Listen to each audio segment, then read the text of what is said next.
Hello everyone, welcome to civil step IAS. So आज के lecture में हम डिस्कस करेंगे that is globalisation and its impact on Indian society. ना बहुत ही इंपॉर्टेंट टॉपिक है, यहाँ से काफ़ी प्रीवियस ईयर क्वेश्चंस पूछे गए हैं। ना एज यू नो ये हमारी प्रतिबद्ध सीरीज चल रही है एंड आज का जो लेक्चर होगा that would be the last lecture of society. So आज हम दोनों टॉपिक्स को कवर कर लेंगे जो हमारे बचे हुए टॉपिक्स हैं। एक ग्लोबलाइजेशन है and the other one is regionalism, secularism and communalism, right. So we will discuss everything in detail जो करंट अफेयर्स में रहा है उसको भी कवर करने की कोशिश करेंगे and then will discuss the PYQs।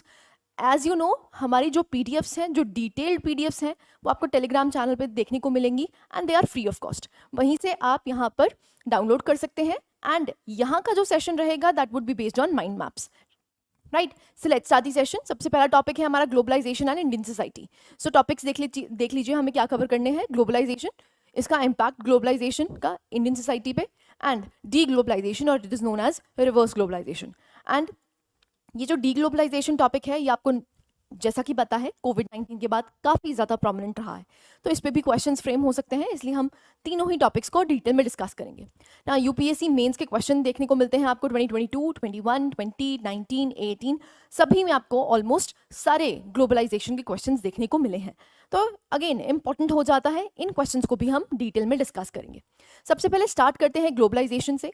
So definition की अगर बात करते हैं तो ये है क्या? ये इंट्रैक्शन है ना। It is a process of interaction.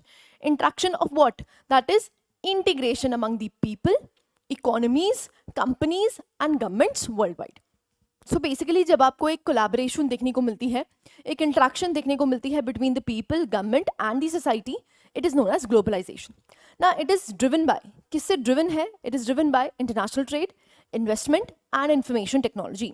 So IT sector ने इसको काफ़ी ज़्यादा बूस्ट अप किया है ना। ग्लोबलाइजेशन क्योंकि एक प्रोसेस है, तो ऐसा नहीं है कि ग्लोबलाइजेशन आज हो रही है, ये आपको सदियों से होती हुई दिख रही है। आज ग्लोबलाइजेशन का जो इम्पैक्ट है वो काफ़ी ज़्यादा देखने को मिलता है।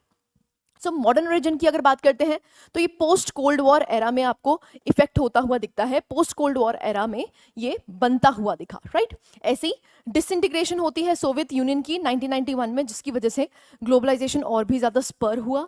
एंड ड्राइविंग फैक्टर्स की अगर बात करते हैं, डेमोक्रेसी। ना democracy is one of the key factors जिसकी वजह से आपको ग्लोबलाइजेशन इनहैंस होती हुई दिखती है। Capitalism and so and so fourth.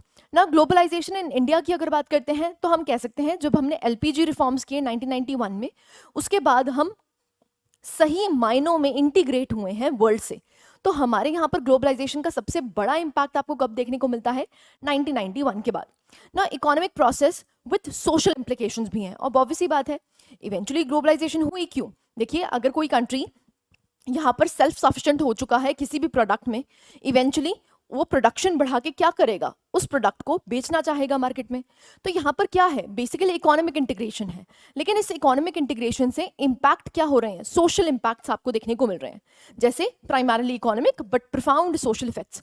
Social effects आपको देखने को इसके मिल रहे हैं, और इसका इम्पैक्ट काफ़ी ज़्यादा आपको इंडियन सोसाइटी और सोसाइटी, हमारे सोसाइटी में काफ़ी ज़्यादा देखने को मिला है। नाउ अगर हम बात करते हैं opposition and adaptation to globalisation, so अगर हम ऑपोजिशन की बात करते हैं तो सबसे पहले जो हमारा इनहेरेंट कल्चर है वो डिस्ट्रक्ट हो सकता है, इसलिए आपको ऑपोजिशन देखने को मिलती है। एंड असर्शन ऑफ आइडेंटिटी, आज आपको आइडेंटिटी क्राइसिस फील होता है। क्यों? क्योंकि ज़्यादातर सोसाइटी क्या बन चुकी है? होमोजीनियस बन चुकी है। मूवमेंट्स की अगर बात करते हैं तो यस, यहाँ पर आपको राइज देखने को मिल रहा है रिलीजियस फंडामेंटलिज्म का। सो इसके इम्पैक्ट्स देखो दोनों ही हैं, पॉजिटिव भी हैं और नेगेटिव भी हैं। सो ये नेगेटिव इम्पैक्ट आपको देखने को मिलता है। ऐसे ही rise of cosmopolitan localism. So basically यहाँ पर क्या हो रहा है? कॉस्मोपॉलिटन लोकलिज्म का मतलब क्या है? जैसे फॉर एग्जांपल अगर हम क्लोथिंग सिस्टम की बात करते हैं, हमारे यहाँ पर इंडियन कल्चर जो एथनिक क्लोथिंग है, वो एथनिक क्लोथिंग किसके साथ मर्ज कर रही है? वेस्टर्न के साथ मर्ज कर रही है, इसलिए उन क्लोथ्स को क्या कहा जाता है? Indo western. सो बेसिकली क्या है? कॉस्मोपॉलिटन लोकलिज्म आपको देखने को मिल रहा है। ऐसे ही ग्लोकलाइजेशन देखने को मिल रही है। Glocalisation is made from 2 words, global and local, है ना। तो लोकल और ग्लोबल जो है वो इंटरमिंगल कर रहे हैं, उसको ग्लोबलाइजेशन कहा जाता है। जैसे आप देख सकते हैं combination of globalisation and localisation. So social, political और इकोनॉमिक सिस्टम्स में आपको यही इम्पैक्ट देखने को मिल रहा है। एग्जाम्पल्स देख लेते हैं तो आप popularization of desi Chinese cuisine. Now Chinese is a foreign cuisine, right, but desi Chinese आपको देखने को मिलता है, तो basically we are fusioning what Indian culture with the Chinese culture. ऐसे ही मैकडोनल्ड में आपको आलू टिक्की बर्गर देखने को मिल रहा है ना। आलू टिक्की बर्गर बेसिकली क्या है, it is in with the needs of the Indian society, it has been globalized, right? So local needs को fulfill करते हुए आपने global culture को inherent बनाया है, इसको कहा जाता है globalization, right? तो positive impacts भी हैं, negative impacts भी हैं globalization के। now अगर हम impact की बात करते हैं तो देख सकते हैं आप, अगर हम इंडियन सोसाइटी पे स्पेशली यूथ पे सबसे पहले हम बात कर रहे हैं कि इम्पैक्ट ग्लोबलाइजेशन का क्या है। सबसे पहले आप देख सकते हैं ग्लोबल कंटेक्स्ट की अगर बात करते हैं तो जो यूथ है दे आर ग्लोइंग और growing in a globalized world. एक ग्लोबलाइज्ड वर्ल्ड में आप ग्रो कर रहे हैं। अब चाहे आप इंडिया में बैठे हैं, लेकिन अगर यूएसए में कुछ हो रहा है, यूके में कुछ हो रहा है, यहाँ पर जो यूथ है वो उससे इम्पैक्ट कहीं ना कहीं होता है। ऐसे ही simultaneously increasing connection and inequality. अब देखिए ग्लोबलाइजेशन का सबसे बड़ा नेगेटिव पॉइंट आपको देखने को मिलता है, जो रिच है वो और रिचर हो जाता है, जो पुअर है वो और पुअर हो जाता है। तो इनइक्वालिटी जो है वो काफ़ी ज़्यादा आपको देखने को मिल रही है। नेक्स्ट पॉजिटिव इम्पैक्ट्स की बात करते हैं। यस, हेल्थ के टूवर्ड्स हम ज़्यादा प्रोमिनेंट हो गए हैं। So health and education provision काफ़ी ज़्यादा मिल गया है due to globalisation. Next, youth getting best of both the worlds, local भी और ग्लोबल भी। ऐसी अगर हम बात करते हैं more aware and independent, now they are more aware and independent to make their own decisions. So IT से जो इन्फॉर्मेशन टेक्नोलॉजी है उसने ग्लोबल वर्ल्ड को एक छोटी सी विलेज बना दिया है। जहां पर भी आपको इम्पैक्ट देखने को मिलते हैं उसका इम्पैक्ट कॉन्सिक्वेंसेस आपको इंडियन सोसाइटी पे देखने को मिलते हैं। ऐसी कैजुअल गैदरिंग हो गई है, marry for love, win win situation आपको देखने को मिल रही है। ऐसी role of parents is decreasing, less influence in study and job related decisions. क्यों? क्योंकि आज एक ग्लोबलाइज्ड वर्ल्ड है, पेरेंट्स आर ऑल्सो इवॉल्विंग। वो पेरेंट्स का भी आपको कल्चर जो है वो वेस्टर्न कल्चर अडॉप्ट होता हुआ दिख रहा है। ऐसी growth of consumerism, now this is also एक आप कह सकते हैं पॉजिटिव भी है नेगेटिव भी है। पॉजिटिव ये है कि डिमांड ज़्यादा क्रिएट करी जाती है हमारे इंडियन सोसाइटी में। क्यों? क्योंकि ग्लोबलाइज्ड ब्रांड्स आपको देखने को मिलते हैं, और ये जो आपकी अपर मिडिल क्लास है, जो मिडिल क्लास है उसको वाइब्रेंट मिडिल क्लास बोला जाता है, क्योंकि वो सबसे ज़्यादा डिमांड अराइज करवाती है। सो कंज्यूमरिज्म में भी आपको इफेक्ट देखने को मिलता है। अगर नेगेटिव इफेक्ट्स की बात करते हैं तो जो हमारा ट्रेडिशनल कल्चर है वो वीकन हो रहा है, ठीक है, जैसे impact on pornography on relationships and all that, right? ऐसे ही स्पेशल सेग्रीगेशन एंड एक्सक्लूजन। अब स्पेशल सेग्रीगेशन हो गई है, डिस्पैरिटीज आपको देखने को मिल रही हैं ग्लोबल एलिट्स में और लोकलाइज्ड मेजॉरिटी में। तो ये जो इनइक्वालिटी का प्रभाव है वो भी आपको इसमें देखने को मिल रहा है। तो नेगेटिव इम्पैक्ट्स भी हैं। सो बेसिकली अगर हम इम्पैक्ट ऑन यूथ की बात करते हैं तो you should know both the positive and the negative points. ऐसी अगर हम बात करते हैं चिल्ड्रन पे क्या इफेक्ट हुआ है, सो आप देख सकते हैं passive agents in globalisation. Positive impacts की अगर बात करते हैं तो ब्रॉडेंड एक्सेस हो गया। अब एजुकेशन को ले लो, चाहे हेल्थ केयर के ले लो, चाहे सर्विसेज को दे लो, यहाँ पर सर्विसेज भी ब्रॉडन काफ़ी ज़्यादा हुई हैं। ऐसे ही इन्फ्यूज मल्टीकल्चरलिज्म। देखिए आज अगर आप ग्लोबलाइज्ड वर्ल्ड है तो उनके कल्चर्स और हमारे कल्चर्स इंटरमिंगल कर रहे हैं। तो एक तरह से जो इंडिविजुअल है, जो चाइल्ड है, उस पर दोनों का ही इम्पैक्ट आपको देखने को मिल रहा है। सो मल्टीकल्चरलिज्म इन्हांस हो रही है। इन्हांस लर्निंग एक्सेस, ना लर्निंग एवेन्यूज जो है, जैसे स्टूडेंट एक्सचेंज प्रोग्राम्स आपको देखने को मिलते हैं। यहाँ पर बहुत से स्कूल स्टूडेंट्स कहाँ पर जाते हैं, फॉरेन की स्कूल स्टूडेंट्स से मिलते हैं, कोलैबोरेशन करते हैं। तो इसकी वजह से भी आपको देखने को मिल रहा है इन्हांस लर्निंग एवेन्यूज है। इंटरनेट एज एन इक्वलाइजर, सो ये क्या है, जितने भी बच्चे हैं उनके लिए अपॉर्चुनिटी ओपन कर देता है। ऐसी इंक्रीज्ड अवेयरनेस आपको देखने को मिल रही है। Now what are the negative impacts की अगर बात करते हैं, एनवायरमेंटल एक्सप्लॉयटेशन। सो आप देख सकते हैं dumping of e waste leading to toxic exposure. Globalisation की वजह से ही तो है। आज फास्ट फूड कल्चर आपको देखने को मिल रहा है, जबकि ट्रेडिशनल थाली या फिर ट्रेडिशनल हम कह सकते हैं जो हमारा ट्रेडिशनल फूड था, इट वाज मोर हेल्दियर। यहाँ पर आपको फास्ट फूड कल्चर बहुत ज़्यादा प्रोमिनेंट देखने को मिल रहा है, and that is due to globalisation only. Next, unproductive time. Now they are spending more time on social networking, right? Instagram, Facebook, Snapchat, ये चीज़ों पे ज़्यादा बच्चे एक तरह से ध्यान दे रहे हैं, right? तो आप देख सकते हैं PUBG and all that. Child labour की अगर बात करते हैं तो ग्लोबल डिमांड राइज करी है, हैज़ वर्सनड द चाइल्ड लेबर। सो ये आपको नेगेटिव पॉइंट्स देखने को मिलते हैं। So you should know the positive and the negative points. So this is the positives and the negative points related to children. Next अगर हम बात करते हैं यहाँ पर इम्पैक्ट इंडियन कल्चर पे क्या हुआ है, तो आप देख सकते हैं यहाँ पर लिंग्विस्टिक कल्चर जो है, अगेन हमारा इंग्लिश लैंग्वेज जो है वो डोमिनेट कर रही है ओवर द रीजनल लैंग्वेजेस, जिसकी वजह से रीजनल लैंग्वेजेस को खतरा है। नेक्स्ट, कास्ट सिस्टम जो है, जैसे आप देख सकते हैं relaxation of social norms, intercaste marriages आपको कॉमनली देखने को मिल रही है क्योंकि एक होमोजेनाइज सोसाइटी की तरफ हम मूव कर रहे हैं। नेक्स्ट, अगर हम बात करते हैं expansion of economic opportunities, religious system की अगर बात करते हैं तो spread of religious ideas through migration, migration बहुत कॉमनली आपको देखने को मिल रहा है, पीपल टू पीपल कॉन्टैक्ट बहुत इजीली देखने को मिल रहा है, जिसकी वजह से जो कल्चरल नॉर्म्स हैं वो बहुत ज़्यादा एक तरह से क्रॉस बॉर्डर आपको देखने को मिल रहे हैं। क्वेश्चनिंग ऑफ एक्सप्लॉइटिव ट्रेडिशंस जैसे देवदासी सिस्टम, ट्रिपल तलाक, आज इसके लिए बात हो रही है। वो क्यों हो रही है? क्योंकि ये आर्केक लॉज हो चुके हैं और इसकी ज़रूरत आज की सोसाइटी में नहीं है। तो एक तरह से आप कह सकते हैं हमारा जो इंडियन कल्चर है उसमें जो ईवल्स हैं वो ईवल्स हट रहे हैं और धीरे धीरे करके हम प्रोग्रेशन की तरफ मूव कर रहे हैं। ऐसे अगर हम फूड कल्चर की बात करते हैं ना, हम जो ट्रेडिशनल फूड कल्चर है उसको छोड़ के जंक फूड की तरफ मूव कर रहे हैं, again it is a negative impact. Clothing culture की अगर बात करते हैं तो एज आई टोल्ड यू आज आपको इंडो वेस्टर्न देखने को मिल रहा है ना। वो इंडो वेस्टर्न बेसिकली क्या है? जब इंडियन एथनिक कल्चर को we are merging with the western culture, so Indo ethnic cultures आपको देखने को मिल रहे हैं। सो यहाँ पर आप देख सकते हैं क्लोथिंग कल्चर में भी काफ़ी ज़्यादा फर्क आया है। फैमिली स्ट्रक्चर की अगर बात करते हैं तो डिक्लाइन हुआ है जॉइंट फैमिलीज का। ऐसे आप देख सकते हैं यहाँ पर modern thoughts like live in relationships आपको कॉमनली देखने को मिलते हैं। वो क्यों देखने को मिलते हैं? क्योंकि हम एक ग्लोबलाइज्ड वर्ल्ड में रहते हैं और वेस्टर्न कल्चर में आपको ये कॉमनली देखने को मिलता है, जिसकी वजह से ये इंडियन कल्चर में भी रेप्लिकेट हो रहा है। मैरिज की अगर बात करते हैं तो इंक्रीज आपको लव मैरिजेस में देखने को मिल रहा है। ऐसी homogenisation of culture, as I told you this is leading towards homogenisation of culture. Homogenisation का मतलब क्या है? ऑल द मोर कल्चर ही आपको सिमिलर देखने को मिलता है। फॉर एग्जाम्पल, अगर आप दिल्ली में जाओ, आप मुंबई के पॉश एरिया में जाओ, आपको कोई फर्क ही नहीं लगेगा। आपको कोई फर्क ही नहीं लगेगा कि आप दिल्ली में हैं कि आप मुंबई में हैं। क्यों? क्योंकि कल्चर बिल्कुल सेम हो चुका है। Every culture is becoming into a western culture, so that is why आपको होमोजेनाइजेशन ऑफ कल्चर भी देखने को मिल रहा है। So this is again a brief you can say Indian culture पे ग्लोबलाइजेशन का क्या इम्पैक्ट है। ऐसे ही हम देखते हैं कि जो ग्लोबलाइजेशन है उसका इम्पैक्ट रूरल इंडिया पे क्या देखने को मिलता है ना। It has revolutionise the primary sector. अब जो एग्रीकल्चर है, एनिमल हस्बेंड्री है, पिसिकल्चर, हॉर्टिकल्चर, सो यहाँ पर अफोर्डेबल मशीन्स आपको देखने को मिल रही हैं। तो ये अच्छी बात है, टेक्नोलॉजी की इन्हांसमेंट हुई है जिसकी वजह से हम एग्रीकल्चर को और अच्छा बेहतर बना पा रहे हैं। जनरेटेड एम्प्लॉयमेंट, ऑब्वियसली बात है, it has improve the standard of living in the rural India too. Access to newer markets आपको देखने को मिल रही हैं। जो ग्लोबल मार्केट्स हैं, रूरल प्रोड्यूस की बेटर प्राइसिंग उनको मिल जाती है। तो अगर आप कोई प्रोड्यूस बना रहे हैं, आप प्रोड्यूस उसको ग्लोबलाइज कर सकते हैं, बेच सकते हैं, और उसकी वजह से जो फार्मर्स हैं उनकी रेम्यूनरेशन भी बढ़ी है। लेबर माइग्रेशन, इंक्रीज माइग्रेशन आपको देखने को मिली है सिटीज़ में। बेटर सर्विसेज, जो आईसीटी लेड सर्विसेज हैं जैसे कॉमन सर्विस सेंटर्स या इंप्रूव्ड हेल्थ केयर आपको देखने को मिल रही है due to globalisation only. Technical education की अगर बात करते हैं तो रूरल स्टूडेंट्स जो हैं उनको टेक्निकल एजुकेशन या वोकेशनल ट्रेनिंग प्रोवाइड करी जा रही है, जिसकी वजह से वो अपनी लिविंग स्टैंडर्ड ऑफ लिविंग को बढ़ा पा रहे हैं। एक्सपोजर मिला है उनको ग्लोबल कल्चर का।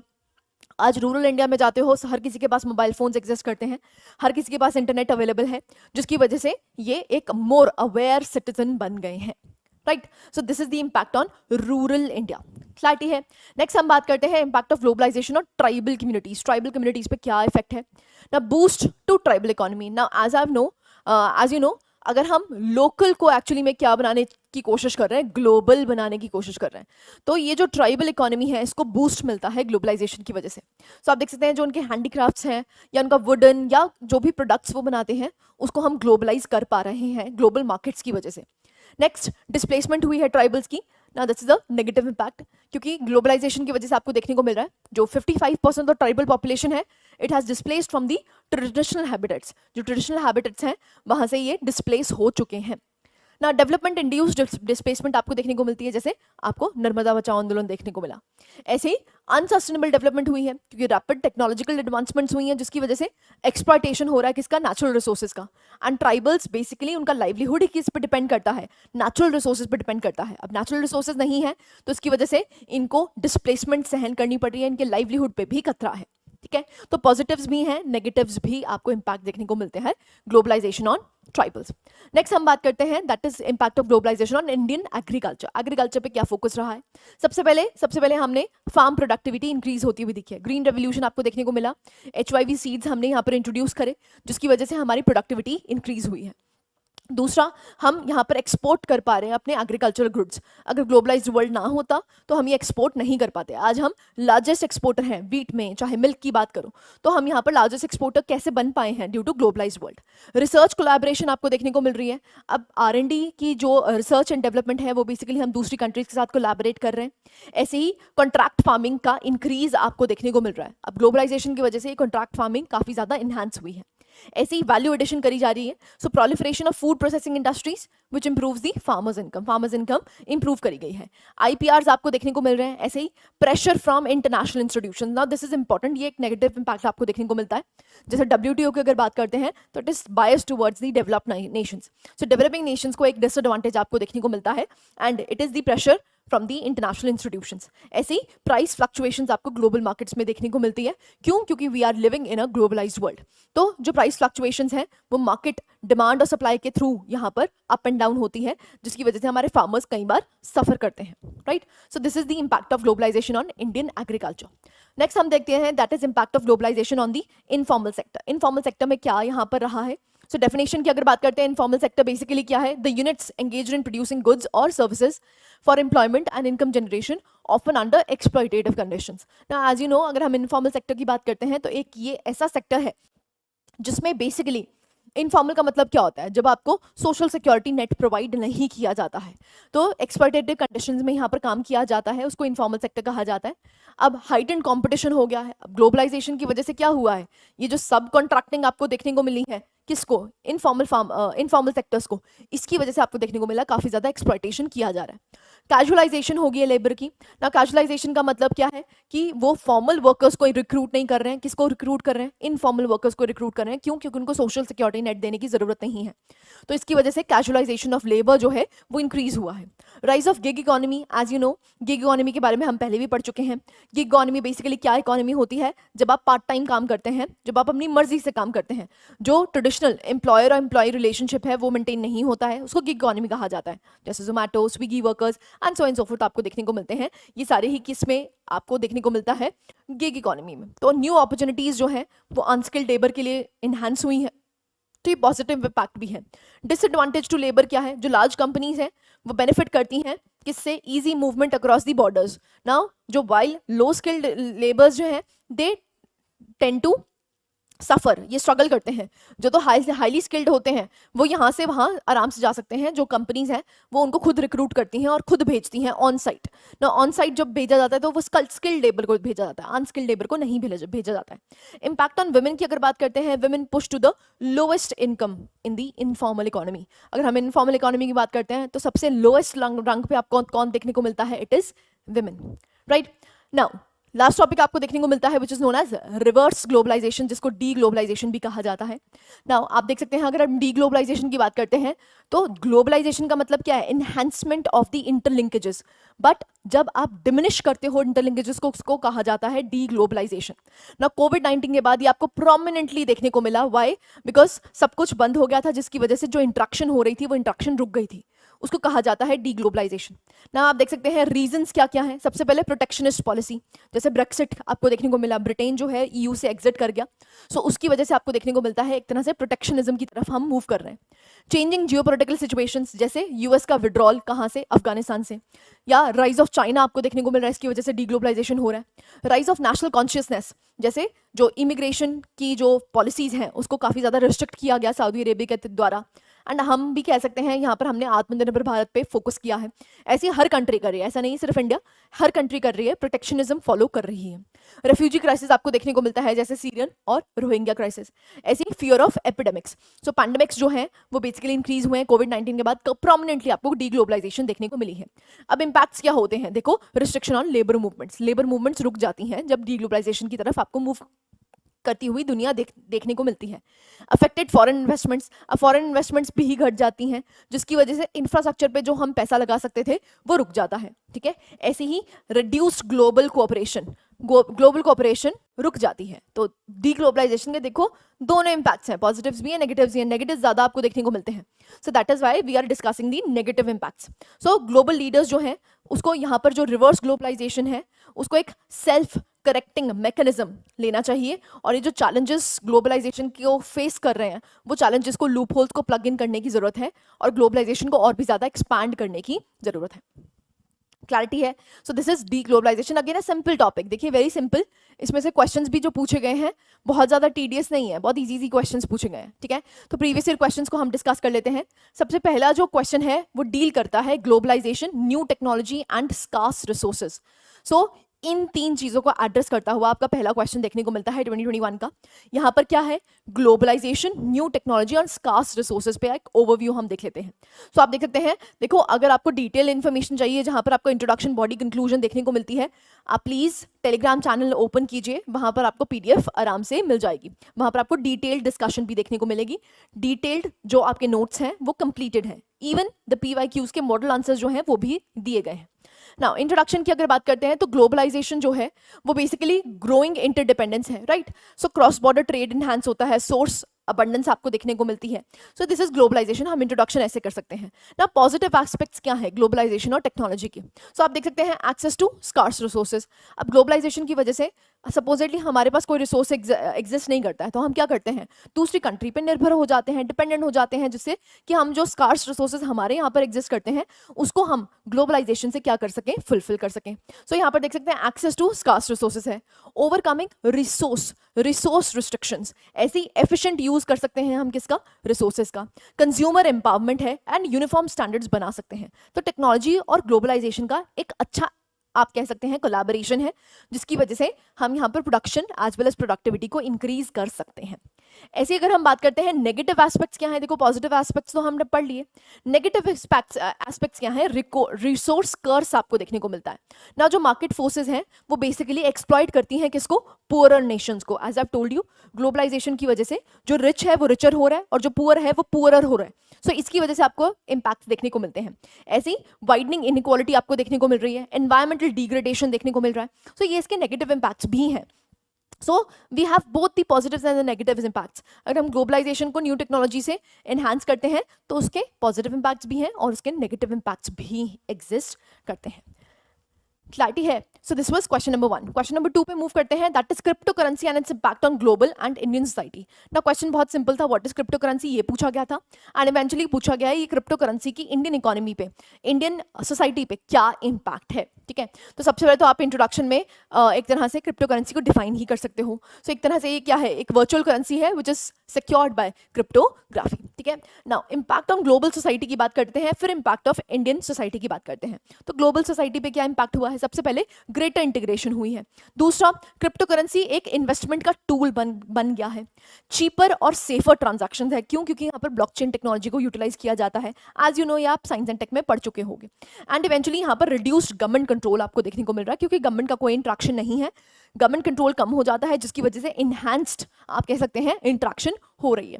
Crypto funding for illegal activities, ना this is also a negative point. ऐसी राइज ऑन इनइक्वालिटी, ये भी आपको एक नेगेटिव पॉइंट देखने को मिलता है। नेक्स्ट अगर हम बात करते हैं इम्पैक्ट ऑन इंडियन सोसाइटी, क्या हुआ है, एक new crypto currency community increase करी है, रिस्क अवर्स बिहेवियर है अमंग यूथ, ऐसे चीपर रेमिटेंसेस आपको देखने को मिलते हैं and rise of digital extension rise किया है and widening digital divide. Now this is a negative impact, क्यों, क्योंकि जिसको डिजिटल टूल्स बहुत इजीली यूटिलाइज करने आते हैं तो उन्होंने इसको एक्सप्लॉइट किया है और अच्छा पैसा कमाया है, लेकिन जो इनइक्वालिटी है वो इसकी वजह से राइज हुई है, डिजिटल डिवाइड की वजह से आपको राइज होती हुई दिख रही है। तो पॉजिटिव्स भी हैं और नेगेटिव्स भी आपको देखने को मिलते हैं। So that are the positives and that are the negatives, और you can say the impact on the global society and impact on Indian society. Again a simple question, बहुत ज्यादा टफ क्वेश्चन नहीं था, यहाँ से क्रिप्टो करेंसी के बारे में क्वेश्चन पूछा गया है। नेक्स्ट अगर हम बात करते हैं, that is impact of globalization on India's cultural diversity. क्या कल्चरल डाइवर्सिटी पे इम्पैक्ट हुआ है उसके बारे में जान लेते हैं। तो आप देख सकते हैं इंट्रोडक्शन में आप लिख सकते हो, जो ग्लोबलाइजेशन है वो एक्सपैंडिंग मूवमेंट है।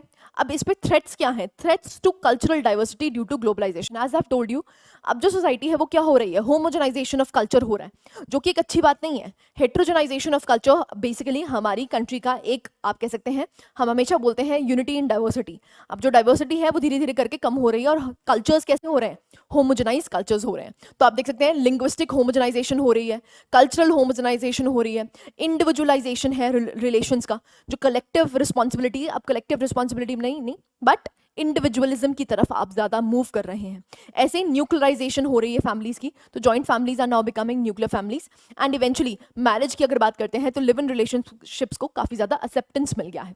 सो ये आपको चेंजेस देखने को मिल रहे हैं। तो जो हमारी कल्चरल डाइवर्सिटी थी, वो कल्चरल डाइवर्सिटी पे एक थ्रेट है, राइट ऐसी अगर हम बात करते हैं जो पॉजिटिव एस्पेक्ट्स क्या है ग्लोबलाइजेशन और डाइवर्सिटी, तो आप देख सकते हैं ग्लोबल अपॉर्चुनिटीज खुल गई हैं। जो आपको सिर्फ लोकल अपॉर्चुनिटीज देखने को मिलती थी, अब वो ग्लोबल अपॉर्चुनिटीज आपको देखने को मिल रही हैं। ऐसे ही wider reach of Indian culture, reach बढ़ गई है इंडियन कल्चर की। ऐसे ही लेसर इंपॉर्टेंस किसकी बढ़ गई हो गई है, कास्ट की, और विमेन एम्पावरमेंट की तरफ हम मूव करे हैं। तो पॉजिटिव एस्पेक्ट्स भी हैं, ऐसा नहीं सिर्फ नेगेटिव देखने को मिलते हैं। तो ग्लोबलाइजेशन का कोई भी टॉपिक आपको देखने को मिलता है, उसमें आपको सिंपल यही लिखना है, what are the positive points, what are the negative points with the examples. You have to justify your answer, right? So justification के लिए what is important, आपको ये important है कि आपको वहां पर examples जरूर लिखने हैं। ठीक है जी। So this is India's cultural diversity पे ग्लोबलाइजेशन का क्या इंपैक्ट आपको देखने को मिलता है। जस्ट अ सेकंड, हाँ जी। नेक्स्ट हम मूव करते हैं, that is the interplay of global and local identities in India. वो एक ग्लोबलाइजेशन पे क्वेश्चन है। सेम क्वेश्चंस आपको थीम्स रिपीट होती हुई दिखती हैं, बस सिंपल जो कॉन्टेक्स्ट है वो थोड़ा चेंज हो जाता है, राइट। तो अगेन आप यहाँ पर देख सकते हैं कल्चरल होमोजेनाइजेशन क्या है, ग्लोबल इन्फ्लुएंस क्या है, और लैंग्वेज डायनामिक्स किस तरफ से मूव कर रहे हैं। ऐसी अगर हम बात करते हैं इकोनॉमिक इंपैक्ट्स क्या है, टेक्नोलॉजिकल एडवांसमेंट्स क्या क्या हुई हैं, सोसाइटल चेंजेस की अगर बात करते हैं तो माइग्रेशन कैसे हुई है। एग्जाम्पल यहाँ पर आपको एग्जाम्पल जरूर देना है, जैसे over 2 million Indians migrated abroad in 2022। So migration आपको एक पॉजिटिव एस्पेक्ट भी देखने को मिलता है। ऐसे ही अगर हम बात करते हैं काउंटर पॉइंट्स एंड रेजिलियंस, अब कल्चरल रिवाइवल मूवमेंट सब आपको देखने को मिल रहे हैं। सो कल्चर को रिवाइव करने की बात करी जा रही है। जैसे आप देख सकते हैं record attendance as festival celebrating local culture, जैसे जयपुर लिटरेचर फेस्टिवल। तो ऐसा है, आइडेंटिटी क्राइसिस भी आप देखने को मिल रहा है, और उसकी वजह से जो रिलीजियस रिवाइवलिज्म है, या फिर आप कह सकते हैं जो कल्चरल रिवाइवल मूवमेंट्स है, उसकी भी आपको एनहांसमेंट देखने को मिली है, right. Again very simple, globalization के ऊपर सिंपल सा टॉपिक है। नेक्स्ट लास्ट क्वेश्चन आपसे जो पूछा गया है ग्लोबलाइजेशन से, that is globalisation and cultural homogenization versus strengthening of local identities in India. एक तरफ ग्लोबलाइजेशन है और एक तरफ हम ये कह रहे हैं कि जो स्ट्रेंथनिंग हुई है लोकल आइडेंटिटीज की इंडिया में, उसके ऊपर आपसे क्वेश्चन पूछा गया है। तो आप यहाँ पर देख सकते हैं कल्चरल होमोजेनाइजेशन कैसे है, जैसे मीडिया और एंटरटेनमेंट। सो आप देख सकते हैं जो वेस्टर्न मीडिया है या सोशल प्लेटफॉर्म्स हैं, they are spreading their western culture, है ना, वेस्टर्न कल्चर को ये प्रमोट कर रहे हैं। ऐसी कंज्यूमरिज्म बढ़ा है, तो ग्लोबल ब्रांड्स जो हैं, जैसे मैकडोनल्ड्स हो गया या कोका कोला हो गया, वो बेसिकली सिंबलाइज करते हैं वेस्टर्न कल्चर को, है ना। ऐसी अगर हम इंग्लिश लैंग्वेज की बात करते हैं, तो इंग्लिश जो है वो डोमिनेट कर रही है। तो एक तरह से हम किसकी तरफ मूव कर रहे हैं, कल्चरल होमोजेनाइजेशन की तरफ मूव कर रहे हैं। लेकिन हमारी जो कल्चरल स्पेसिफिसिटीज हैं, उसको भी इन्हांसमेंट मिली है, जैसे कल्चरल रिवाइवलिज्म, और उसमें हम प्राइड ले रहे हैं। तो आप देख सकते हैं इंडियन कल्चर जो है, जैसे योगा, आयुर्वेदा, उसको ग्लोबल रिकग्निशन मिल रही है। तो एक तरह से जो हमारी कल्चरल आइडेंटिटीज है वो भी बूस्ट हो रही हैं, ठीक है। ऐसे ही प्रेजर्वेशन ऑफ रीजनल लैंग्वेजेस, जैसे आपको देखने को मिलता है जो डिजिटल प्लेटफॉर्म्स हैं, हिंदी, तेलुगु एटसेट्रा, जो हमारी रीजनल लैंग्वेजेस हैं, उसमें भी आपको देखने को मिल रहा है। ऐसी रिलीजियस और एथनिक आइडेंटिटीज जो हैं वो ग्लोबली बेसिकली इन्हांस हुई हैं। जैसे दिवाली सेलिब्रेशंस आपको सिर्फ इंडिया में नहीं देखने को मिलती, जहाँ जहाँ पर आपको इंडियंस देखने को मिलते हैं, वहाँ पर आपको दिवाली सेलिब्रेशंस देखने को मिलती हैं, राइट। ऐसे ही इंडिजनाइजेशन हुआ है ग्लोबल ट्रेंड्स का, जैसे fusion of global brands with local flavours, जैसे मैंने आपको बताया मैकालू टिक्की आपको देखने को मिल रही है। तो बेसिकली जो ग्लोबल ब्रांड्स हैं वो भी एक्चुअली में क्या हो चुके हैं, इंडियनाइज्ड, है ना, तो लोकल कल्चर को केटर कर रहे हैं। ऐसे अगर हम बात करते हैं rise of regional and folk arts, तो जैसे चिकनकारी, मधुबनी, ये जो है ये काफ़ी ज़्यादा प्रोमिनेंट हुई है, सिर्फ इंडिया में नहीं, ये आपको ग्लोबली देखने को मिल रहा है। तो ये जो इंटरमिंगलिंग ऑफ कल्चर्स हुई है ना, कल्चर्स हुआ है, ये भी एक प्रोमिनेंट स्टेप है। क्लैरिटी है, ठीक है। सो कंक्लूजन में आप देख सकते हैं जो ग्लोबलाइजेशन है वो इंट्रोड्यूस करता है cultural homogenization, but it also strengthens the local identity. तो पॉजिटिव्स तो हैं, नेगेटिव्स भी हैं, लेकिन एक तरह से हम कह सकते हैं इसको बैलेंस आउट कर रखा है। तो ग्लोबलाइजेशन की वजह से आपको देखने को मिलता है कि कल्चरल होमोजेनाइजेशन तो हुई है, लेकिन on the other hand local identities भी स्ट्रेंथन हुई हैं। क्लैरिटी है। So this was the last question, right. So next हम यहाँ पर कम्युनलिज्म, रीजनलिज्म और सेक्युलरिज्म को डिस्कस करते हैं। Let's start with regionalism, communalism and secularism, right? Now again, topic important है, यहाँ से भी questions frame होते हैं. So let's start the session. Now सबसे पहले देखते हैं stages of communalism. Now देखिए, अगर हम सबसे पहले तो define करते हैं communalism का मतलब क्या होता है. So it is a belief that a religious group shares common social, political and interests and arises when one group promotes its interests at the expense of the others. This is important. Now देखिए, अगर हम यहाँ पर communalism की बात करते हैं तो कम्युनलिज्म का मतलब ही क्या है? जब आप अपनी कम्युनिटी को सुपीरियर समझते हैं दूसरों से. सो that is the core rise of communalism. वहीं पर आपको देखने को मिलता है.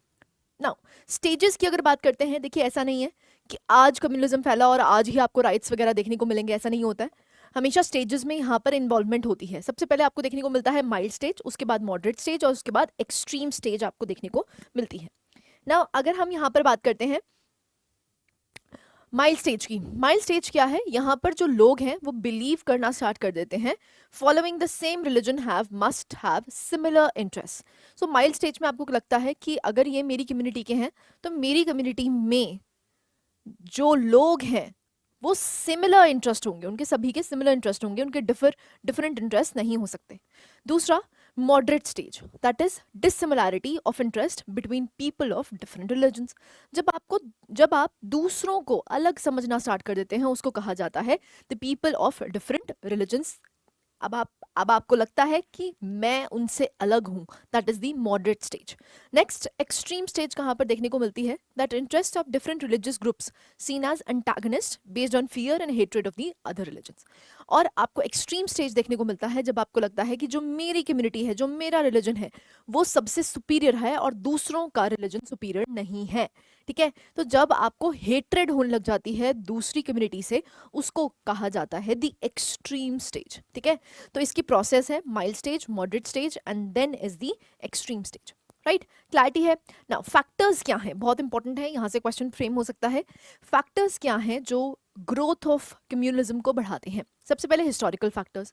ना ब्रिटिशर्स ने ही डिवाइड एंड रूल पॉलिसी यहाँ पर स्टार्ट की थी, जिसमें हिंदूज एंड मुस्लिम्स को यहाँ पर डिवाइड किया गया था और जिसकी वजह से आपको देखने को मिलता है कि वहाँ से कम्युनलिज्म के सीड्स को ले डाउन किया गया था. नेक्स्ट रिवाइवलिस्ट मूवमेंट्स भी आपको देखने को मिली. ना रिवाइवलिस्ट मूवमेंट्स का मतलब क्या है? जब आपकी रिलीजियस आइडेंटिटीज को दोबारा री इनविगर किया जाता है. सो रिफॉर्मिस्ट मूवमेंट्स होते हैं, एक रिवाइवलिस्ट मूवमेंट्स होते हैं. तो जो रिवाइवलिस्ट मूवमेंट्स हैं वो कोशिश करते हैं कि जो हमारा ट्रू रिलीजन था उस ट्रू रिलीजन को हम दोबारा एस्पेक्ट में लेके आए, उसको रिवाइवलिस्ट मूवमेंट्स कहते हैं. उसकी वजह से भी आप देख सकते हैं कम्युनलिज्म का राइज आपको देखने को मिला. पॉलिटिकल फैक्टर्स की अगर बात करते हैं तो ऑब्वियसली बात है जो डिवाइसिव वोट बैंक पॉलिटिक्स है उसकी वजह से भी कम्युनलिज्म काफी ज्यादा राइज होता हुआ दिखता है. इकोनॉमिक फैक्टर्स की अगर बात करते हैं तो यहाँ पर दो कम्युनिटीज में काफी आपको डिवाइड देखने को मिलता है, चाहे फिर वो इकोनॉमिक एस्पेक्ट में हो जैसे पॉवर्टी और अनएम्प्लॉयमेंट, एंड लॉपसाइडेड डेवलपमेंट की वजह से आपको देखने को मिलता है जो ये रिलेटिव डेप्रीवेशन है ना, उसकी फीलिंग आनी स्टार्ट होती है. जब आपको लगता है कि उनकी कम्युनिटी ज्यादा प्रॉस्पर हो रही है, इकोनॉमिकली ज्यादा बेनिफिट कर रही है, तो आपको यहाँ पर दिक्कतें होनी स्टार्ट होती हैं और वो माइल्ड स्टेज से कहाँ पर पहुंच जाए, एक्सट्रीम स्टेज में पहुंच जाए, उसके बारे में आपको बहुत ज्यादा आप कह सकते हैं एक तरह से री इनविगर हो जाती है. राइट, लीगल फैक्टर्स भी हैं जैसे डिलेड जस्टिस. अब जो पुअर हैं या वल्नरेबल हैं सो उनको यहाँ पर डिलेड जस्टिस मिलता है. सोशल फैक्टर्स भी हैं जैसे फेक न्यूज़ का spread, this is very very important. Fake news का स्प्रेड की वजह से आपको सोशल फैक्टर्स भी देखने को मिलते हैं जिसकी वजह से कम्युनलिज्म राइज होता है. एडमिनिस्ट्रेटिव फैक्टर्स जैसे श्री कृष्ण कमीशन की अगर बात करते हैं जो मुंबई राइट्स हुए 1992-1993 में, cited state administration failure. Now state administration जो है वो फेलियर की तरफ मूव करता है, वो फेल हो जाता है इन राइट्स को रोकने में. इसकी वजह से अब आपको देखने को मिलता है कम्युनलिज्म बहुत ज़्यादा राइज हो जाता है. तो ये सारे फैक्टर्स हैं जिसकी वजह से कम्युनलिज्म बढ़ता है.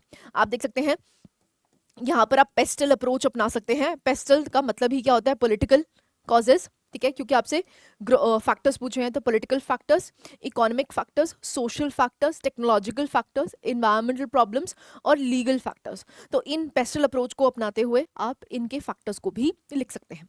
नेक्स्ट आता है that is impact of communalism in Indian society. Indian society पे क्या इम्पैक्ट हुआ है? सबसे पहले जो सोशल फैब्रिक था, देखो एंशिएंट सोसाइटी में हमेशा से ही हम एक डाइवर्स ग्रुप थे, बहुत सारी एथनिसिटीज थी, यहाँ पर बहुत सारे रिलीजन्स एग्जिस्ट करते थे. लेकिन बाय एंड बाय ये जो रिलीजियस डिनोमिनेशंस हैं, रिलीजियस डिनोमिनेशंस एक दूसरे से हेट्रेड करना स्टार्ट हो गई. तो ये ऐसा क्यों हुआ है? ये सोशल फैब्रिक को बहुत ज्यादा इम्पैक्ट किया है ना, कम्युनलिज्म की वजह से ऐसा देखने को मिला है. And it threatens what? Unity in diversity. Next economic loss आपको देखने को मिला है. So damage to life and property. जब भी कम्युनल राइट्स होते हैं इकोनॉमी भी सफर करती है और लॉस ऑफ लाइफ भी आपको देखने को मिलता है। बैरियर है किस पे, डेवलपमेंट के लिए, तो लॉस ऑफ म्यूचुअल ट्रस्ट, आपको म्यूचुअल ट्रस्ट पे लॉस देखने को मिलता है। Hurts India's global image, yes that is true. So आपको देखने को मिलता है जो US commission on international religious freedom है वो डेजिग्नेट करता है इंडिया को as a country of particular concern. इसका मतलब क्या है, यहाँ पर कम्युनलिस्ट आइडियाज काफी ज्यादा प्रॉस्पर होते हुए दिखते हैं। तो इंडिया की जो इमेज है वो वर्ल्ड स्टैचर पे भी आपको कम होती हुई दिखती है ड्यू टू these communal riots. Need for immediate measures, क्या क्या कर सकते हैं, सबसे पहले क्रिमिनल जस्टिस सिस्टम को रिफॉर्म करो। दूसरा, इंश्योर करो एडिक्वेट रिप्रेजेंटेशन, जो भी माइनॉरिटीज यहाँ पर एग्जिस्ट करती हैं उन माइनॉरिटीज की एडिक्वेट रिप्रेजेंटेशन हो, दिस इज ऑल्सो इंपॉर्टेंट, जिससे कि इनइक्वालिटी को हम कम कर पाए। दूसरा, promoting value education, very important, यहाँ पर वैल्यू एजुकेशन या मॉरल एजुकेशन जिसको कहा जाता है उसको प्रमोट करने की बहुत ज़्यादा ज़रूरत है, जिससे कि जो यहाँ पर जो सोशल फैब्रिक हमारा डिस्टर्ब हुआ है कम्युनलिज्म की वजह से वो इन्हांस हो पाए। Right, so this is communalism. Now government के स्टेप्स क्या हैं कम्युनलिज्म को केटर करने के लिए? सबसे पहले आपको देखने को मिलता है national integration council, very important, NIC जिसको कहा जाता है। नाउ यहाँ पर जो प्रोमिनेंट मेंबर्स हैं सोसाइटी के वो इसमें पार्टिसिपेट करते हैं, रेगुलर मीटिंग्स होती हैं जिसकी वजह से जो इंटीग्रेशन है हमारी सोसाइटी की वो बनी रहे। नेक्स्ट आपको देखने को मिलता है national foundation for communal harmony. So basically यहाँ पर कम्युनल हार्मनी बनी रहे उसके लिए एक फाउंडेशन बनाया गया है।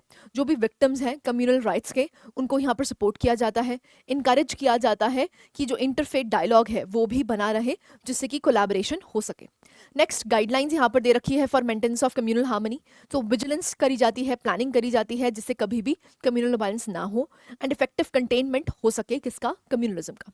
नाउ की लेजिस्लेशंस की अगर बात करते हैं तो religious institutions prevention of misuse act 1988 बनाया गया है जो कि रिलीजियस प्लेसेस को यहाँ पर मिसयूज करने से रोकता है कम्युनलिज्म के लिए।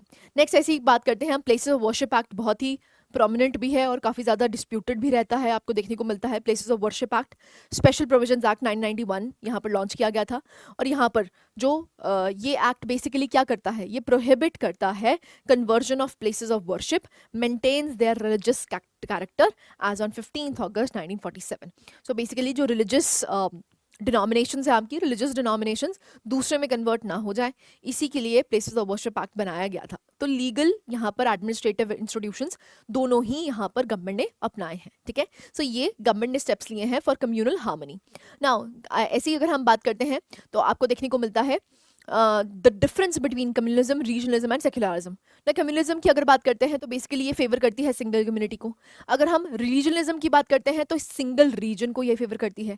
ऐसे ही सेक्युलरिज्म की अगर बात करते हैं तो it is neutral to all religions और ग्रुप्स, राइट। अगर हम कम्युनलिज्म की बात करते हैं तो ये क्या है, इट्स इफेक्ट्स आर रुइनस। सो क्यों, कम्युनल राइट्स देखने को मिलते हैं जिसकी वजह से काफ़ी ज़्यादा loss of economy as well as loss of life होता है।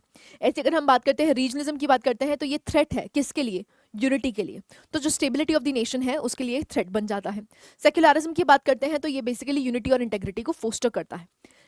नेक्स्ट अगर हम बात करते हैं ये मैनिफेस्ट करता है कैसे, इंस्ट्रूमेंट्स ऑफ पावर, क्योंकि वोट बैंक पॉलिटिक्स के लिए यहाँ पर कम्युनलिस्ट आइडियोलॉजीज अपनाई जाती हैं पार्टीज के द्वारा। ऐसे ही it is use as a political tool. As I told you, regionalism भी एक तरह से क्या है, एक नेगेटिव फैक्टर है जो हमारी यूनिटी इन डाइवर्सिटी को डैमेज करता है। अब सेक्युलरिज्म की बात करते हैं, it is neutral to all the religions. Now it is caused by social issue, social issues की वजह से कम्युनलिज्म आपको देखने को मिलता है। अभी हम पढ़ के आए हैं, काफी सारे फैक्टर्स हैं जिसकी वजह से कम्युनलिज्म राइज होता है। Now it is manifestation of perceived inequalities while belonging to a large federation structure. अब आपको यहाँ पर अगर हम इंडिया की बात करते हैं, इंडिया का जो आर्टिकल नंबर 1 है वो कहता है India that is Bharat shall be an union of states. So basically कोई भी रीजन यहाँ पर सीड नहीं कर सकता, लेकिन फिर भी आपको यहाँ पर भावना देखने को मिलती है, जब सेसेशन की भावना बढ़ती है तो वो रीजनलिज्म की वजह से ही आपको देखने को मिलता है। अभी जो लॉपसाइडेड डेवलपमेंट है इसकी वजह से भी रीजनलिज्म की जो भावना है वो इन्हांस होती है, राइट। ऐसे ही अगर हम सेक्युलरिज्म की बात करते हैं तो यहाँ पर मल्टीपल रिलीजियस ग्रुप्स जो हैं वो प्रेजेंट होते हैं and it is neutral to all the religions, right. Now अगर हम बात करते हैं जो सर्वे है रिलीजियस एटीट्यूड्स का इन इंडिया, प्यू रिसर्च सेंटर ने क्या कहा है वो देख लेते हैं क्योंकि न्यूज़ में रहा है। तो आप देख सकते हैं रिलीजियस फ्रीडम की अगर बात करते हैं तो people in all 6 major religious groups feel free to practice their faith. So यहाँ पर ये कहा गया है कि they are free to practice their own religion. As we know ये हमारा फंडामेंटल राइट भी है, that is right to religious freedom.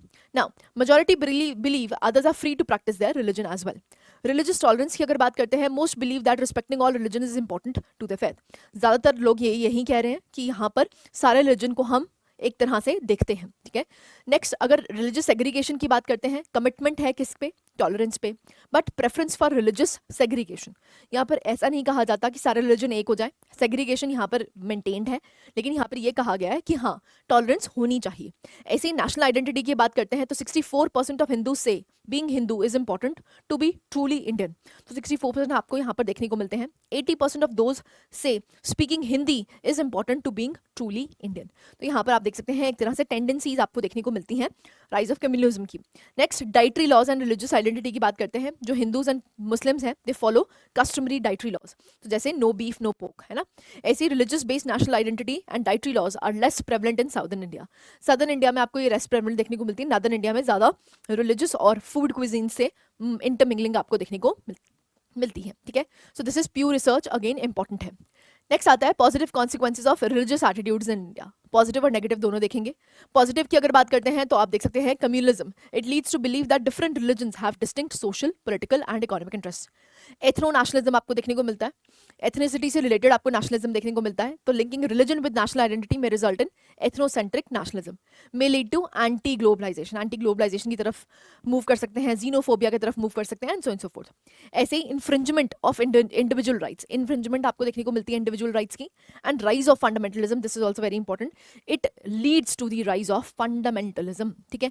तो अगर लोग ज्यादा रिलीजियस एटीट्यूड्स की तरफ मूव करते हैं तो ये आपको देखने को मिलता है, these are on the rise. चाहे फिर कम्युनलिज्म की बात करो, चाहे एथनो नेशनलिज्म की बात करो, इन्फ्रिंजमेंट ऑफ इंडिविजुअल राइट्स की बात करो, चाहे रिलीजियस फंडामेंटलिज्म की राइज की बात करो। नेक्स्ट हम टॉपिक मूव करते हैं, that is regionalism, positive and negative connotations. Now definition देख लेते हैं, रीजनलिज्म का मतलब ही क्या है। जब आप अपने रीजन को ज्यादा स्पेसिफिक करते हैं तो आप देख सकते हैं a sense of identity related to specific territorial unit. Specific territory में जब आप अपनी आइडेंटिटी को केटर करते हैं उसको रीजनलिज्म कहा जाता है। नाउ ये डायलेक्ट, एथनिक ग्रुप या सोशल और कल्चरल इंस्टीट्यूशंस पे ड्राइव होता है। नेगेटिव कोनोटेशन की बात करते हैं, अगर आपकी एक्सेसिव अटैचमेंट है एक रीजन से तो आप नेशनलिज्म की तरफ मूव नहीं कर पाएंगे, and it is a threat to unity in diversity, हमारी इंटीग्रेशन पे एक थ्रेट है, ठीक है। So it is a threat to national unity and integrity. Now positive connotation की अगर बात करते हैं तो political attribute link to love for one's religion. So जो आपका रीजन है, कल्चर है, एथनिसिटी है, आप उस पर एक तरह से उसको केटर करते हैं तो अच्छी बात भी है।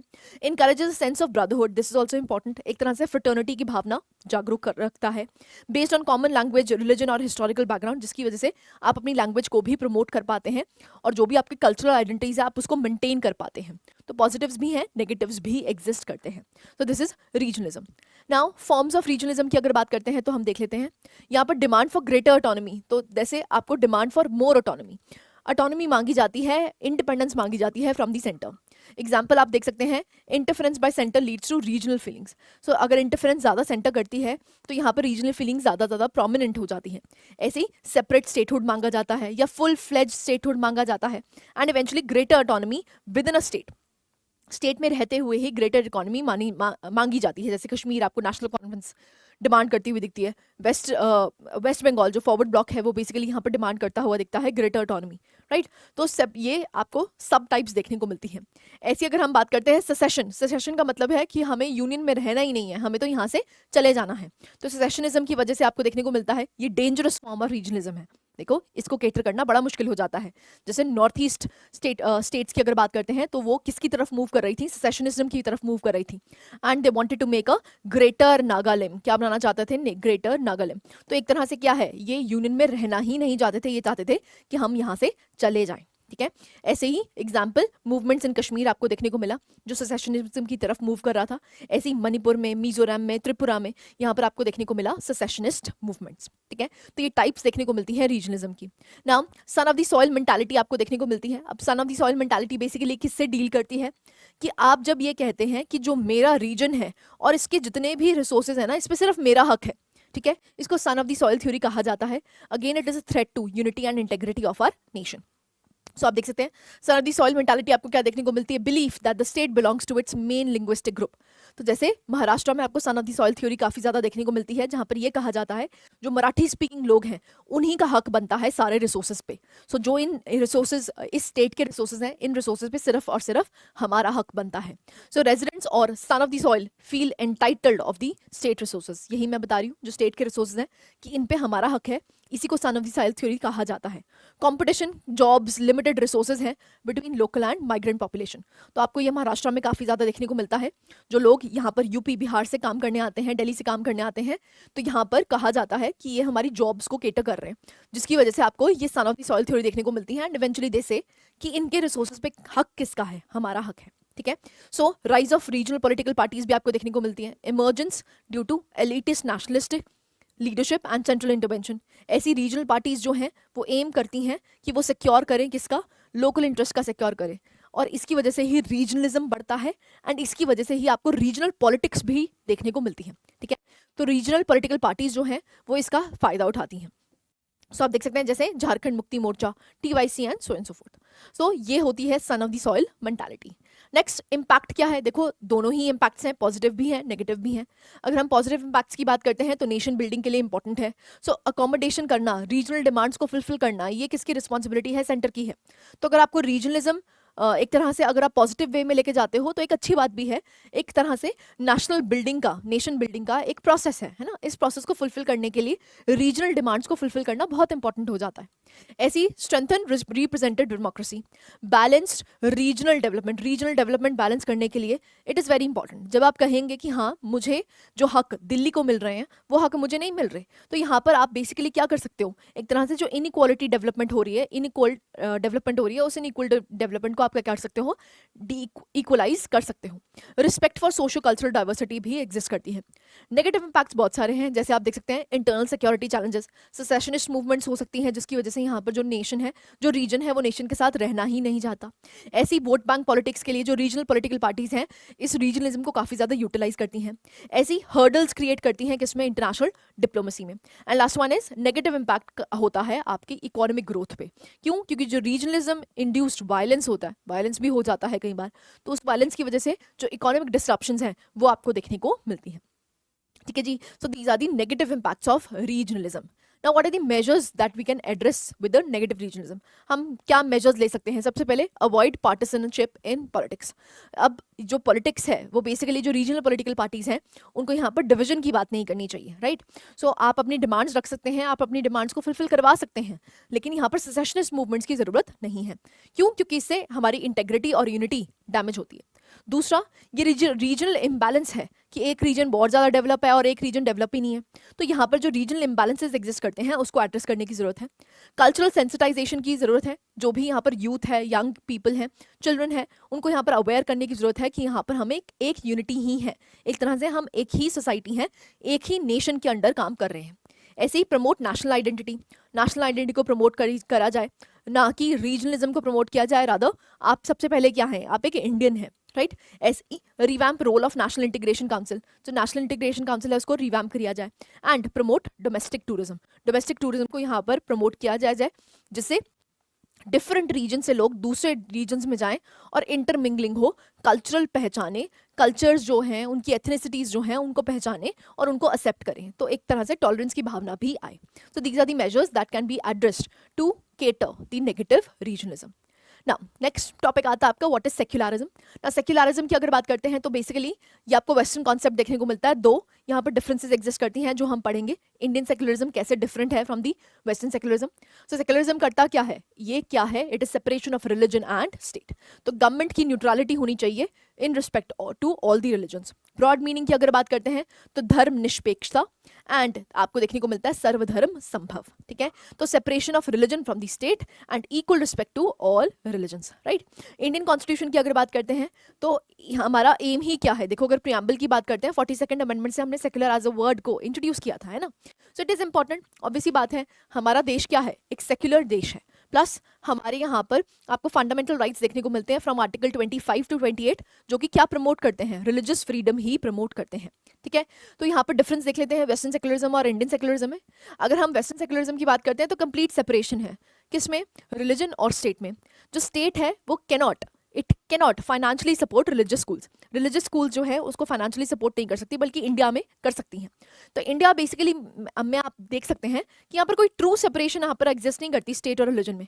यहाँ पर जो स्टेट है वो सारे धर्मों को एक समान मानती है, ठीक है। सो आप यहाँ पर देख सकते हैं no role of state supported religious reforms, individual rights जो हैं उसको प्रायोरिटाइज किया जाता है।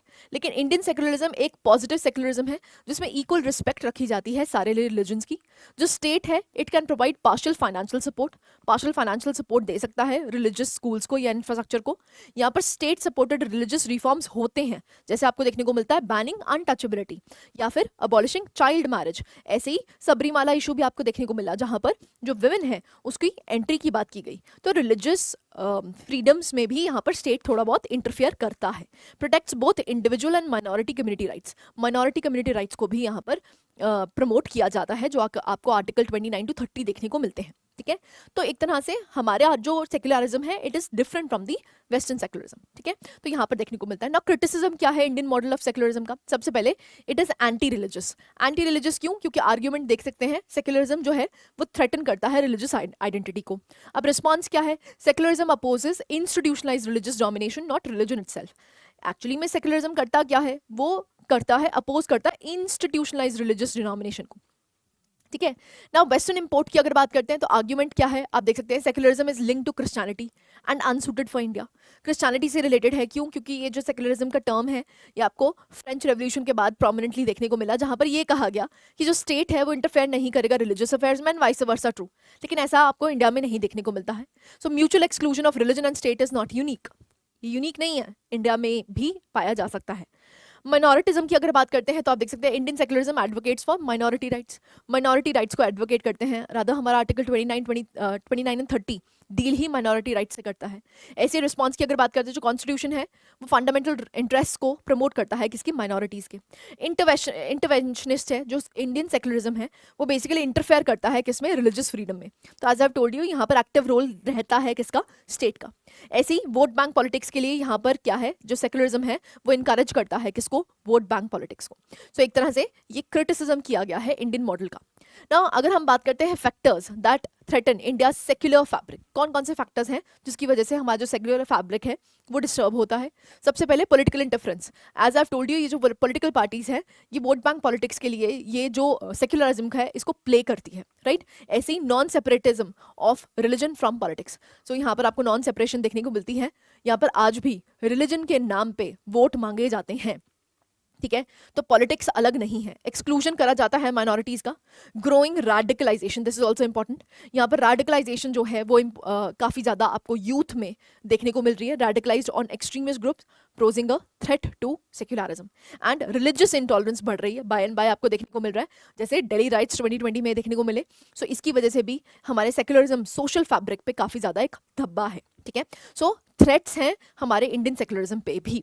ना मेजर्स क्या ले सकते हैं जिससे कि हम इसको प्रमोट कर सकें? तो सबसे पहले education as a tool. So moral values, tolerance की भावना यहाँ पर सिखानी चाहिए जिससे कि ये जो सेक्युलरिज्म है ये मेंटेन रहे। सोशल रिफॉर्म्स होने चाहिए, जैसे mobilize public opinion, encourage minorities, move towards secular politics. जो पॉलिटिक्स है उसको ज़्यादा इंटरफेयर नहीं करना चाहिए। ऐसे ही कॉम्बैटिंग रिलीजियस एक्सट्रीमिज्म को भी यहाँ पर कॉम्बैट कर सकें। प्रमोटिंग और प्रोटेक्टिंग दी रिलीजियस राइट्स। सो माइनॉरिटी राइट्स को यहाँ पर प्रोटेक्ट कर सकें जिससे कि माइनॉरिटीज़ को ये ना लगे कि यहाँ पर जो गवर्नमेंट है वो बेसिकली मेजोरिटी के लिए ही बनाई गई है, ठीक है। तो इसलिए it is important to protect the minority rights, right. Clarity है, तीनों ही टॉपिक्स को हमने अच्छे से कंप्लीट कर लिया, जिसमें हमने कम्युनलिज्म देखा, हमने रीजनलिज्म देखा और इवेंचुअली हमने सेक्युलरिज्म देखा। Now we'll do the previous year questions. सबसे पहला प्रीवियस क्वेश्चन, थीम क्या थी? It was impact of post liberal economy on ethnic identity and communalism. So मतलब जब हमने एलपीजी रिफॉर्म्स किए, जो एलपीजी रिफॉर्म्स का जो इम्पैक्ट है वो एथनिक आइडेंटिटी पे और कम्युनलिज्म पे क्या पड़ा है वो देख लेते हैं। सो इम्पैक्ट क्या रहा है एथनिक आइडेंटिटी पे? सबसे पहले इकोनॉमिक डिस्पैरिटीज और आइडेंटिटी असर्शन आपको देखने को मिली है। अब अनइवन डिस्ट्रीब्यूशन हुआ है एज यू नो, क्योंकि जब हम ग्लोबलाइजेशन की बात करते हैं या एलपीजी रिफॉर्म्स की बात करते हैं उसकी वजह से इनइक्वालिटी ज़्यादा बढ़ी है, तो अनइवन डिस्ट्रीब्यूशन हुआ है लिबरलाइजेशन का। एग्जाम्पल आप देख सकते हैं, राइज हुआ है आइडेंटिटी पॉलिटिक्स का और ओबीसी और दलित्स का, ठीक है। तो यहाँ पर आपको देखने को मिलता है ये इम्पैक्ट है। कल्चरल कमोडिफिकेशन हुई है, जो एथनिक और रीजनल आइडेंटिटीज हैं दे हैव बिकेम कमर्शलाइज्ड, है ना। जैसे दुर्गा पूजा अभी कमर्शियल इवेंट हो गया, किसमें? वेस्ट बंगाल में। तो एक तरह से आप देख सकते हैं इसका कमर्शलाइजेशन किया गया है। ऐसे इम्पैक्ट ऑन कम्युनलिज्म क्या हुआ है, देखो इम्पैक्ट ऑन एथनिक आइडेंटिटी पढ़ लिया, इम्पैक्ट ऑफ कम्युनलिज्म क्या हुआ है, इकोनॉमिक कंपटीशन बढ़ चुका है। So privatization and market competition fuel communal tensions, communal tension से फ्यूल करा जाता है प्राइवेटाइजेशन और मार्केट कंपटीशन को, जैसे Hindu Muslim tensions in Gujarat, Gujarat में आपको जो देखने को मिला गुजरात राइट्स। ऐसे अगर हम बात करते हैं पॉलिटिकल यूज किया जाता है कम्युनलिज्म का, तो जो ट्रेडिशनल वोट बैंक पॉलिटिक्स है और यहाँ पर जो राइज देखने को मिला है कम्युनल रेटोरिक का, वो आपको इनहैंस होता हुआ दिखता है। जैसे बाबरी मस्जिद डिमोलिशन 1992 में किया गया, ऐसे ही गुजरात राइट्स आपको 2002 में देखने को मिलते हैं। ये सारा ही क्या है, ये पॉलिटिकल यूज है किसका, कम्युनलिज्म का। ठीक है, सो इम्पैक्ट आपसे पूछा गया था, जो पोस्ट लिबरल इकोनॉमी है 1991 के बाद क्या इम्पैक्ट पड़ा किस पे, एथनिक आइडेंटिटी पे और कम्युनलिज्म पे, दोनों ही हमने केटर कर लिया। नेक्स्ट क्वेश्चन है context to consider tribal communities as a single category. Now basically question ये पूछा था कि ट्राइबल को क्या हम एक सिंगल कैटेगरी में देख सकते हैं। तो आप यहाँ पर देख सकते हैं जो कॉन्स्टिट्यूशनल लीगल फ्रेमवर्क है, बेसिकली जो शेड्यूल ट्राइब्स हैं उसको किस में केटर किया गया है, आर्टिकल 342 में। किस में केटर किया गया, 342 में। Now it is considered as a single category. Single category है, एफर्मेटिव एक्शंस लिए गए हैं, जैसे इनको यहाँ पर रिजर्वेशन प्रोवाइड की गई है इन एजुकेशन, एम्प्लॉयमेंट और पॉलिटिक्स में। हिस्टोरिकल मार्जिनाइजेशन की बात करते हैं तो कॉमन हिस्ट्री है एक्सक्लूजन की, मार्जिनाइजेशन की और एक्सप्लॉयटेशन की। चाहे फिर ब्रिटिश एरा की बात करो तो वहां पर भी जो ट्राइबल कम्युनिटी है उसको एक्सक्लूड किया गया था। अब ये सिंगल कैटेगरी की तरह ही इसको यूज किया गया है। लेकिन इकोनॉमिक बैकवर्डनेस की अगर बात करते हैं तो अगेन जो ट्राइब्स हैं वो कंसंट्रेटेड है रिमोट एरियाज में। यहाँ पर पॉवर्टी, इलिटरेसी और लैक ऑफ बेसिक कम्युनिटीज सारी जगह आपको कॉमन देखने को मिलता है अक्रॉस एसटीज, राइट। ऐसे ही consider single category for tribal sub plans, जो ट्राइबल सब प्लान्स चलाए गए हैं उसके लिए भी सिंगल कैटेगरी की तरह ही इनको माना गया है। वल्नरेबिलिटी और एक्सप्लॉयटेशन अगर हम बात करते हैं तो दे आर कॉमन वल्नरेबल, जैसे यहाँ पर जो लैंड एक्विजिशन देखने को मिलती है, रिसोर्स एक्सट्रैक्शन देखने को मिलता है, it is common to all the tribal groups. तो क्वेश्चन ये था कि आपसे क्या हम ट्राइबल कम्युनिटीज को एक सिंगल कैटेगरी में रख सकते हैं। हाँ देखो, अगर हम कॉन्स्टिट्यूशन की बात करो, चाहे से हिस्टोरिकल मार्जिनाइजेशन की बात करो, चाहे इकोनॉमिक बैकवर्डनेस की बात करो, चाहे वल्नरेबिलिटी की बात करो, यहाँ पर सभी को क्या कर रखा है, ट्राइबल ग्रुप को एक ग्रुप में माना हुआ है। क्लैरिटी है? So this was considering the tribal communities as a single category. Next question move करता है रीजनलिज्म पे। क्वेश्चन है regionalism in India as a consequence of rising cultural assertiveness. ना अगेन ध्यान से क्वेश्चन समझिए, उन्होंने बोला है जो रीजनलिज्म है ना वो कॉन्सिक्वेंस है किसका, is in India as a consequence of rising cultural assertiveness. जब आप अपने कल्चर को असर्ट करते हो, अभी हम सन ऑफ द सॉइल थ्योरी पढ़ के आए हैं कि भाई लिंग्विस्टिक शॉविनिज्म आपको यहाँ पर देखने को मिलता है कि जो भी रिसोर्सेज हैं इस रीजन के रिसोर्सेज हैं उन पे हक किसका है, हमारा है। क्यों? क्योंकि हमारे कल्चर जो कल्चर है वो सिमिलर है, इसलिए हक किसका बनता है, हमारा बनता है। तो ये सन ऑफ द सॉइल थ्योरी आपको देखने को मिलता है। तो सबसे पहले असर्शन लिंग्विस्टिक आइडेंटिटी की देखने को मिलती है जिसको सन ऑफ द सॉइल थ्योरी कहा जाता है। सो लैंग्वेज प्लेज अ की रोल इन रीजनलिज्म, जैसे द्रविड़न मूवमेंट आपको तमिलनाडु में देखने को मिला अगेंस्ट दी हिंदी इम्पोजिशन। ऐसी कल्चरल प्राइड ली जाती है, ऑटोनॉमी लिया जाता है, जैसे अकाली दल की डिमांड किसके लिए रही, पंजाबी सूबा के लिए रही। ऐसे ही इकोनॉमिक और पॉलिटिकल फैक्टर्स की अगर बात करते हैं तो इकोनॉमिक ग्रीवांसेस आपको रीजन में देखने को मिलती हैं। जैसे तेलंगाना की अगर बात करते हैं तो उसने स्टेटहुड क्यों मांगा, इकोनॉमिक और कल्चरल आइडेंटिटी के लिए। ठीक है, ऐसे ही रेजिस्टेंस टू कल्चरल होमोजेनाइजेशन, कि कल्चरल होमोजेनाइजेशन नहीं होना चाहिए, हमारा कल्चर डिफरेंट है, इसलिए रीजन की डिमांड करी जाती है कि रीजनलिज्म का राइज आपको कहां पर देखने को मिलता है, राइजिंग कल्चरल असर्टिवनेस में ही। क्लैरिटी है? अगेन टीडियस क्वेश्चन था बट इजी क्वेश्चन, अगर आपको son of the soil theory पता है तो आप इजीली इसको अटेम्प्ट कर सकते हैं। नेक्स्ट आता है distinguishing religiousness, religiosity and communalism. तो सिंपल सा क्वेश्चन था, आपसे पूछा गया है रिलीजियसनेस, रिलीजियोसिटी और कम्युनिज्म में क्या फर्क है। तो सबसे पहले देख लेते हैं, दैट इज रिलीजियसनेस और रिलीजियोसिटी। नाउ पर्सनल फेथ है, डिवोशन है, किसके लिए, रिलीजियस प्रैक्टिस के लिए, उसको रिलीजियसनेस कहते हैं। It is focused on individual connection, भाई कम्युनिटी से कोई लेना देना नहीं है, यहाँ पर इंडिविजुअल कनेक्शन है किसका, भगवान के साथ, तो अपने रिलीजन और रिचुअल्स के साथ। No hostility, there is no hostility, आप अपने भगवान को अपने तरीके से मानते हो, जो भी कल्चर आपका है या जो भी कल्चरल प्रैक्टिसेस आप करना चाहते हो आप खुद करते हो, इंडिविजुअल का है, यहाँ पर कोई कम्युनिटी का लेना देना नहीं है।